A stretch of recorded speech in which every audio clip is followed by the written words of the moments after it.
Guys, welcome to the mysterious empress triple two tarot. तो no contact situation में आपके person अभी इस वक्त क्या सोच रहे हैं, क्या फील कर रहे हैं, इसकी रीडिंग है। ये reading general and collective base पे है। ज़रूरी नहीं है कि हर एक चीज़ आपसे रेजोनेट करे, तो take it resonate and leave the rest. तो चलिए देखते हैं कि इस नो कॉन्टैक्ट सिचुएशन में आपके पर्सन क्या सोच रहे हैं। तो इस नो कॉन्टैक्ट सिचुएशन में आपके पर्सन के थॉट्स, फीलिंग्स क्या है। 5 ऑफ सोर्स की एनर्जी है, तो कहीं ना कहीं कॉन्फ्लिक्टेड भरी एनर्जी है।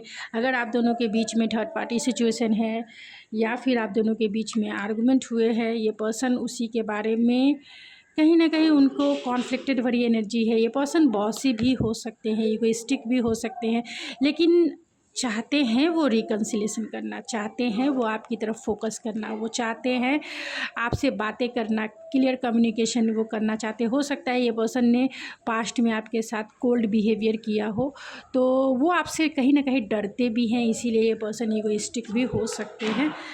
तो क्योंकि इनका नेचर ही बॉसी है, इसके वजह से ये पर्सन आपसे कम्युनिकेट नहीं कर रहे होंगे, बैलेंस चाहते हैं।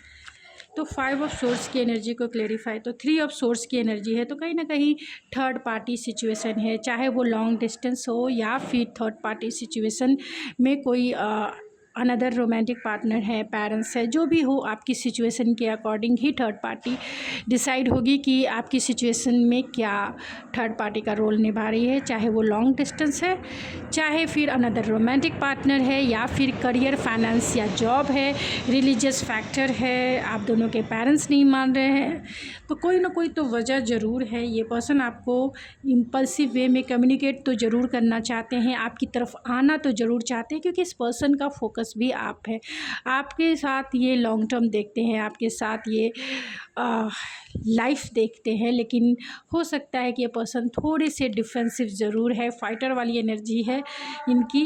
बैलेंस चाहते हैं, रिकन्सिलेशन चाहते हैं, लेकिन इनमें इतना करेज नहीं है कि वो आपसे सामने आके माफ़ी मांग सके या बोल्ड स्टेप लेके वो आपसे फॉरगिवनेस के लिए कह सके। आपका एटीट्यूड कहीं ना कहीं इस पर्सन को डिसअपॉइंटेड फील कराता है। ये पर्सन अगर कोल्ड हार्टेड है, तो कहीं ना कहीं वो आपको ही देखते हैं कि आप बहुत रूड हो सकते हैं, आप बहुत डायरेक्ट हो सकते हैं, आप मुंह पे जवाब देना जानते हैं। इसीलिए पर्सन जो है कहीं ना कहीं डिसअपॉइंटेड वाले एनर्जी में भी हैं कि अगर अब वो आपकी तरफ आते हैं, आपसे माफ़ी मांगते हैं, तो कहीं आप इन्हें रिजेक्ट ना कर दो, कहीं आप इन्हें रिजेक्शन ना फील करा दो। आप ये ना कह दो कि भाई अब हो गया, मैं अकेले रहना पसंद करूँगी या करूँगा, तुम तो चलते बनो, तुम तो निकलते बनो। तो इस चीज़ से ये डरते हैं कि इन्हें रिजेक्शन ना सहना पड़े आपसे, कहीं आप इन्हें रिजेक्ट ना कर दो। तो एक रिजेक्शन का फियर है इस पर्सन को, इसीलिए ये पर्सन आपकी तरफ आ नहीं रहे हैं। लेकिन ये इमोशनली बहुत स्टक हैं और मेंटली बहुत स्टक है, इमोशनली बहुत लॉस वाली फीलिंग्स है। उन्हें समझ नहीं आता है कि करे तो क्या करे, कैसे वो आपकी तरफ आए। अभी ये पर्सन सिंगल स्टेटस में है, यानी कि अभी अगर आप दोनों में नो कॉन्टैक्ट सिचुएशन बहुत लंबे समय से है, तो भी ये पर्सन किसी भी रिलेशनशिप में नहीं है। ये भी हो सकता है कि आप किसी मैरिड इंसान को डील कर रहे हो, या एक मैच्योर इंसान हो सकते हैं जो आपसे एज में बड़े हो सकते हैं या छोटे हो सकते हैं, लेकिन डेफिनेटली एक रिस्पॉन्सिबल इंसान तो ज़रूर है, चाहे वो जो भी हो, मैरिड हो, अनमैरिड हो। लेकिन इनका जो स्टेटस अगर देखा जाए तो ये स्टेटस सिंगल ही है, यानी कि इनके फाइनेंस एंड करियर के ऊपर इनका फोकस हो सकता है। आपके बिना अधूरा तन्हा बेचारा फील करते हैं, लेकिन रिजेक्शन का फियर है, रिजेक्शन का डर है, इसीलिए वो आपको कम्युनिकेट नहीं कर रहे हैं। बहुत बार कोशिश ज़रूर करते हैं कि वो आपको इम्पल्सिव वे में कॉल करें, मैसेज करें, लेकिन इनका ईगो भी सामने आ जाता है। ईगो भी कहीं ना कहीं इस पर्सन को पीछे बैक स्टेप कर देता है। दिल तो टूटा है आपका भी, इस पर्सन का भी। जो भी आर्गूमेंट हुए हैं, जो भी चीज़ें आप दोनों के बीच में हैं, दिल इस पर्सन का भी टूटा हुआ है, क्योंकि थर्ड पार्टी सिचुएशन आप दोनों के रिलेशनशिप में एक मेजर रोल प्ले कर रही है, और इसी के वजह से पर्सन कहीं ना कहीं मेंटल स्टकनेस में है। एंड ये भी कह सकते हैं कि इनके बिलीफ सिस्टम है कि वो इस सिचुएशन से बाहर कैसे आए, आपको कम्युनिकेट कैसे करें, आपसे माफ़ी कैसे मांगे ये पर्सन। तो क्योंकि आपका रिलेशनशिप पास्ट में इनबैलेंस रहा होगा। आपने इमोशनली इस पर्सन को बहुत इन्वेस्ट किया होगा, लेकिन इस पर्सन ने उतना इन्वेस्टमेंट नहीं किया होगा जितना आपने किया होगा। इनकी एनर्जी मस्कुलाइन एनर्जी है, तो ये माई वे स्काई वे वाली एनर्जी में रहते होंगे, यानी कि इनका ही चलना चाहिए रिलेशनशिप में, अदरवाइज़ ये इग्नोर करते हैं। तो वैसी ही एनर्जी है, कहीं ना कहीं आपने इन्वेस्टमेंट ज़्यादा किया था, इस पर्सन ने कम किया था। अब इस पर्सन में इतना करेज नहीं कि वो आपसे माफ़ी आके मांग सके, और रिजेक्शन का भी कहीं ना कहीं डर जरूर है। इस पर्सन की फीलिंग्स यही है कि वो आपसे हार्ट टू हार्ट कॉन्वर्सेशन करना चाहते हैं, बातें करना चाहते हैं, बहुत ही ऑनेस्ट वे में आपसे डिस्कस करना चाहते हैं, और इसके लिए वो दूसरों की हेल्प चाहते हैं, अपने फ्रेंड की हेल्प चाहते हैं कि वो फ्रेंड के थ्रू या आपके कॉमन फ्रेंड के थ्रू वो आपसे मिल सके, बातें कर सके, और आपसे कम्युनिकेट ज़रूर करना चाहते हैं, क्योंकि वो जानते हैं कि this could be the one. अगर उनके लिए कोई बना है तो सिर्फ़ और सिर्फ आप ही बने हो। वो आपके सिवा किसी के पास जाना भी नहीं चाहते। हाँ, कम्युनिकेट करने के लिए वो फ्रेंड का ज़रूर हेल्प लेना चाहते हैं। अट्रैक्शन है आपकी तरफ, एक मैग्नेटिक अट्रैक्शन ज़रूर फील करते हैं, हमेशा फील करते हैं, लेकिन आते नहीं हैं क्योंकि कहीं ना कहीं रिजेक्शन का इन्हें डर है। तो फियर है ये पर्सन, और इमोशनली ये इतने स्टेबल नहीं है कि वो आप इन रिजेक्शन को भी सह सके। इमोशनली लॉस वाली फीलिंग्स है, भले ही ये दुनिया को दिखाते हो कि ये स्टेबल है, लेकिन इमोशनली गए हुए इंसान है, यानी इमोशनली लॉस वाली, एम्प्टीनेस वाली फीलिंग है। केमिस्ट्री है, तो आप दोनों के बीच में अगर फिजिकल रिलेशनशिप रहा है तो इस केमिस्ट्री को डेफिनेटली ये पर्सन मिस करते हैं एंड मेस्मराइज करते हैं, और इस केमिस्ट्री को फिर से वो एक बार फिर से एक एक्सप्लोर करना चाहते हैं, यानी बहुत जल्द वो आके अपनी फीलिंग को एक्सप्रेस करना चाहते हैं, केमिस्ट्री को फिर से जीना चाहते हैं, एंड आपको फिर से रिट्रीट करना चाहते हैं। अगर इन्होंने कुछ ऐसा वैसा किया है तो माफ़ी तो ज़रूर चाहते हैं। फाइनेंस एंड करियर आपका थर्ड पार्टी सिचुएशन हो सकता है, यानी कि मेजर रोल थर्ड पार्टी के रूप में फाइनेंस एंड करियर हो सकता है, जिसके वजह से आप दोनों के बीच में दूरियां आई होंगी। लेकिन अब ये पर्सन आपको रिट्रीट करना चाहते हैं, यानी कि सिचुएशन में आपके साथ डेफिनेटली आपको वो प्यार सम्मान सब कुछ देना चाहते हैं जो आप डिज़र्व करते हो, या जिसकी भी एनर्जी है निकल के तो ज़रूर आई है। अब देखना आपको है कि ये आपसे मैच करती है नहीं करती है। जितना भी मैच करे उतना ही आपका है, क्योंकि ये कलेक्टिव रीडिंग है, इतनी इस बात को आप ज़रूर ध्यान रखें। तो चलिए देखते हैं दूसरे कार्ड से भी कि आपके पर्सन क्या सोच रहे हैं, क्या उनकी फीलिंग्स है। तो डिस्टेंस डेफिनेटली है आप दोनों के बीच में, और प्रोटेक्शन भी चाहते हैं रिलेशनशिप में। अगर आपका रिलेशनशिप स्टक है, अगर आपका रिलेशनशिप पूरी तरह से डेथ के कगार पे है, यानी नो कम्युनिकेशन, पूरी तरह से बहुत लंबे समय से नो कम्युनिकेशन चल रहा है और आप दोनों में ब्रेकअप जैसा सिचुएशन हो चुका है, तो कहीं ना कहीं ये पर्सन को इस बात का एहसास ज़रूर है।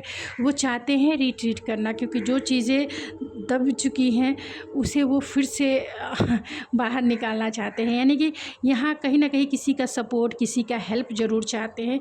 ये भी देख रहे हैं कि आपकी, अगर आप किसी मैरिड इंसान को डील कर रहे हैं तो उन्हें ऐसा लगता है कि इस रिलेशनशिप में कहीं ना कहीं जजमेंट इन्वॉल्व है। लोग जज करेंगे, लोग क्वेश्चंस पूछेंगे, लेकिन फिर भी वो आपसे मैरिज करना चाहते हैं। फिर भी वो चाहते हैं, अगर आपके पर्सन सिंगल हैं तो डेफिनेटली वो मैरिज आपसे ही करेंगे, क्योंकि आप भी एक राइट पार्टनर हो।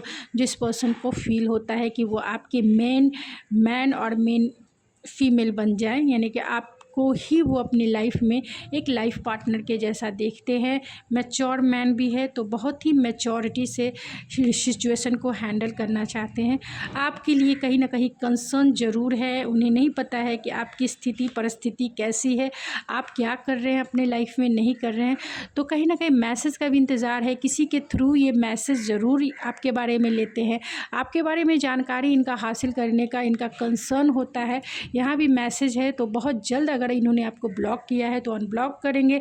मैसेज कर सकते हैं, कॉल कर सकते हैं, आपकी तरफ आ सकते हैं, या किसी के थ्रू जो है मैसेज ज़रूर सेंड करवा सकते हैं। कम्युनिटी है तो ज़रूर फ्रेंड सर्कल के थ्रू जो है ये आपको मैसेज कॉल कर सकते हैं, आपसे मिलने आ सकते हैं, क्योंकि आप इनके लिए एक प्रिविलेज लेडीज़ के जैसे हो। यानी कि वो पर्सन जो बहुत ख़ास है, वो पर्सन जो बहुत उनके दिल के करीब है, वो पर्सन जिनके साथ वो आपको हाई ऑनर पे देखते हैं। यहाँ हाई ऑनर का भी कार्ड है, आपको हाई ऑनर पे देखते हैं, मीन्स आपको ये पेडलिस्टिक पे बिठा के रखते हैं। भले ही इस पर्सन को रिजेक्शन का डर हो, क्योंकि आपको ये पेडलिस्टिक पे बिठाते हैं, आपसे दूर नहीं जाना चाहते हैं। आपके लिए कहीं ना कहीं ये पर्सन बहुत फियरफुल है, क्योंकि इमोशनली स्टेबल है एंड मेंटली भी कहीं ना कहीं ये डिस्टॉर्टेड है। तो अभी इनकी एनर्जी बैलेंस नहीं है, जिसके वजह से ये पर्सन आपकी तरफ स्टेप नहीं ले रहे हैं। डिवोर्स है, तो अगर आप किसी मैरिड इंसान को डील कर रहे हैं तो ये डिवोर्स प्रोसेस से गुजर रहे होंगे। अगर ऐसा नहीं है, सिंगल ही है लेकिन बहुत टाइम से आप दोनों की एनर्जी जो है एक दूसरे को एक्सचेंज नहीं कर रहे हैं, तो आप दोनों की ही एनर्जी डिवोर्स की है। क्योंकि जब हम एनर्जी एक्सचेंज करना बंद कर देते हैं तो कहीं ना कहीं डिवोर्स वाली सिचुएशन क्रिएट हो जाती है। यहाँ ब्रेकअप हो सकता है, तो बहुत सारे लोग जो है ब्रेकअप की सिचुएशन से गुजर रहे होंगे और ये पर्सन जो है सिचुएशन में चेंज चाहते हैं। जो भी सिचुएशन है चाहते हैं, चेंज चाहते हैं आपको पाना, क्योंकि ये पर्सन सिंगल हैं। मैंने पहले भी बोला टैरो से भी जो सिंगल स्टेटस आया, ये पर्सन अभी भी आपका इंतज़ार कर रहे हैं, आपका वेट है, लेकिन कहीं ना कहीं ईगो ज़रूर है। क्योंकि मैंने ये भी पहले ही बताया था, एम्परर का कार्ड है, ईगोइस्टिक इंसान है, झुकना नहीं चाहते हैं, डरते हैं और उन्हें ऐसा लगता है कि सब कुछ ख़त्म सा हो गया। क्योंकि बहुत लंबे समय से आप दोनों में नो कॉन्टैक्ट सिचुएशन हो सकता है, सब कुछ ख़त्म सा हो गया है, इम्बैलेंस सिचुएशन है। तो सिचुएशनशिप कहीं ना कहीं आप दोनों में इम्बैलेंस है। आपने इस पर्सन को बहुत एनर्जी दी है पास्ट में और ये पर्सन अब उसको बैलेंस नहीं कर पा रहे हैं। स्पाइन की एनर्जी है, तो बहुत स्पाई तो करते ही करते हैं, लेकिन करें तो क्या करें। इस पर्सन में इतना बैलेंस नहीं है या करेज नहीं है कि वो आपकी तरफ आ सके। चीज़ ज़रूर कर रहे हैं, चाहे वो सोशल मीडिया फॉर्म में हो या किसी भी फॉर्म में हो, वो आपको चेज़ ज़रूर कर रहे हैं। और फ्रेंडशिप है, तो वो कहीं ना कहीं फ्रेंड के थ्रू ही आपकी तरफ आएंगे, आपसे रिकंसाइल करेंगे। उनके मैसेजेस देख लेते हैं। I want to test your sour, तो वो आपको टेस्ट करना चाहते हैं। टेस्ट मीन्स आपके साथ क्वालिटी रोमांटिक टाइम बिताना चाहते हैं, आपके लिप को लॉक करना चाहते हैं, ग्रैब करना चाहते हैं, टाइटली होल्ड करना चाहते हैं। यू आर माई डेस्टिनी, तो डेस्टिनी वो आपको मानते हैं और आएंगे ज़रूर, थोड़ा सा टाइम लग सकता है। और कहीं ना कहीं वो आपके साथ जो क्वालिटी रोमांटिक टाइम उन्होंने बिताया है उसे याद करते हैं, तो वो चाहते हैं आपको परस्यू करना, वो चाहते हैं आपसे मैरिज करना। Will you marry me because you make me happy, तो वो आपसे मैरिज कमिटमेंट लॉन्ग टर्म ज़रूर चाहते हैं। और आप क्लेम भी कर सकते हैं अगर आप इस पर्सन से मैरिज कमिटमेंट चाहते हैं तो।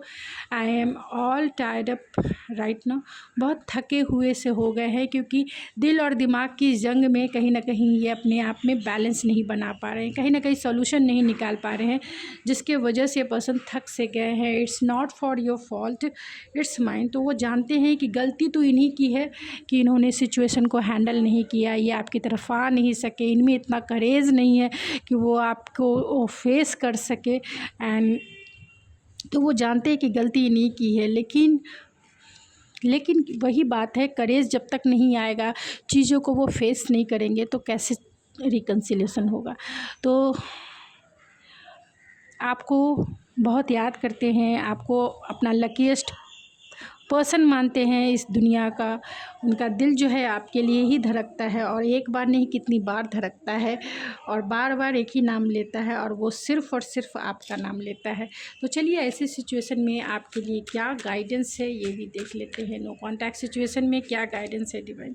स्प्रेड योर विंग्स है, तो डिवाइन की तरफ से आपके लिए यही गाइडेंस है कि जो भी सिचुएशनशिप है अपनी वाइब्रेशन को हाई करें। अगर आप इनकी तरफ एक्शन नहीं लेना चाहते हैं तो अपनी वाइब्रेशन को हाई करें, कि जिससे कि इस पर्सन को करेज मिल सके और वो आपकी तरफ लीप ऑफ फेथ ले सके। अगर आप में इतना करेज है, आपकी वाइब्रेशन हाई है, तो आप इस रिश्ते में लीप ऑफ फेथ ज़रूर ले सकते हैं। और नॉरिश योर रिलेशनशिप है, तो डेफिनेटली आप जो है, अगर आप में इतना करेज है तो आप इस रिलेशनशिप को बिल्डअप कर सकते हैं, नॉरिश कर सकते हैं एंड लीप ऑफ फेथ ले सकते हैं। अगर आप में इतना करेज नहीं है कि वो आप एक्शन ले, तो आप जो है अपने अंदर उस लिप ऑफ फेथ वाली वाइब्रेशन को रेज़ करें, बहुत आगे करें, खुद के ऊपर फोकस करें, कि जिससे ये पर्सन जो है आपकी तरफ लिप ऑफ फेथ ले। और जब भी ये पर्सन आपकी तरफ लिप ऑफ फेथ लेते हैं, आप दोनों मिलकर इस रिश्ते को जो है ग्रो कर सकते हैं, नॉरिश कर सकते हैं एंड आगे बढ़ सकते हैं। दोनों एक दूसरे के ऊपर ट्रस्ट करें, अगर आपको ट्रस्ट है तो, क्योंकि ये जनरल रीडिंग है, जितना आपसे रेजोनेट करे उतना ही आपका है। आप चाहें तो पर्सनल रीडिंग बुक करवा सकते हैं। मेरे इंस्टाग्राम ID ऐश्वर्या 91 पे आप मुझे कांटेक्ट कर सकते हैं एंड रीडिंग ले सकते हैं, जहां आप क्लियरिटी के साथ अपने जीवन में आगे बढ़ सकते हैं।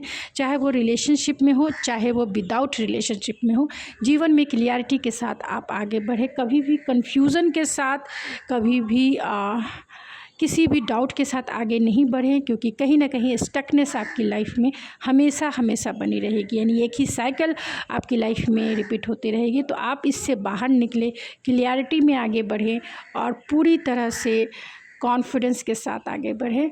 तो गाइज़, ये थी आपकी रीडिंग। आई होप आपको पसंद आई होगी। अगर आपको मेरी रीडिंग पसंद आई तो प्लीज़ मेरे चैनल को ज़रूर सब्सक्राइब करें, लाइक करें एंड शेयर करें। मैं मिलती हूँ आपकी नेक्स्ट रीडिंग में। तब तक के लिए thank you so much. God bless you and I love you.